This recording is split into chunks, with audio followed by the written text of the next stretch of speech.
کې د ضلعي انتظامیې او د ضلعي حکومت له اړخه 3 ورځنۍ قامي میله بونیر ګل د نمیر په کامیابۍ سره خپل سر ته رسېدلې ده.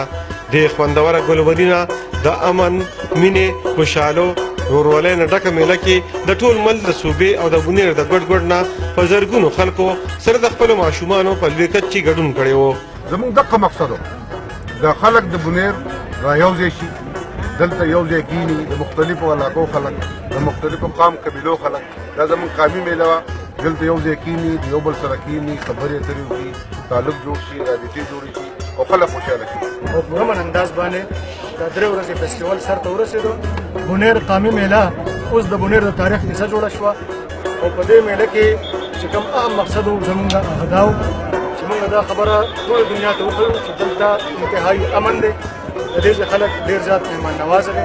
د سواړۍ نه تر شهیدي سره پورې 50 کیلومتره لارو باندې د میلمنو دپاره خصوصي د میلمستیاګانو انتظامات کړي شوي وو. کلام کې صرف شین دی، دلته چې کوم شینکۍ دی، دلته چې کوم ښکلا ده او دلته چې د خلکو کومه مینه او خلوص دی، نو دا به زما په خیال چې څوک هم د بار خلک راځي دا وګوري. نو بیا کو دا فیسټیوال نه وي هم نو انشاءالله چې دا خلک به دلته راځي او د دې غرونو نه، د دې شینکو نه، د دې فضا ماحول نه به انشاءاللہ मजे अखली. पूरे पहाड़ के ऊपर एक प्लेन एरिया है जो कि मैंने कभी ऐसा इलाका देखा नहीं, और जहाँ पे पूरा फेस्टिवल पूरे यहाँ पे बुनेर के गाँव के लोग आए हुए हैं, काफी बड़ा इलाका है ये जहाँ से लोग इकट्ठे हुए हैं, तो एक बहुत पॉजिटिव साइन है. दूसरा, यहाँ पे जो रोड की कंडीशन है वो काफी बेहतर है और जो छोटा सा पैच रह गया उसको भी गवर्नमेंट अभी काम कर रही है कि उसको भी प्रमोट कर रहे हैं.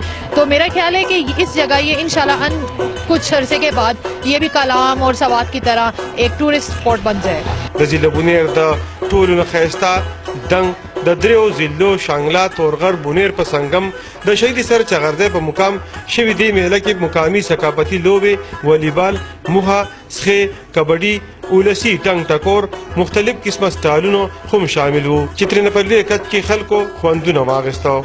د کیمرامین افسر علي خان سره شوکت بونیری، خیبر نیوز، بونیر.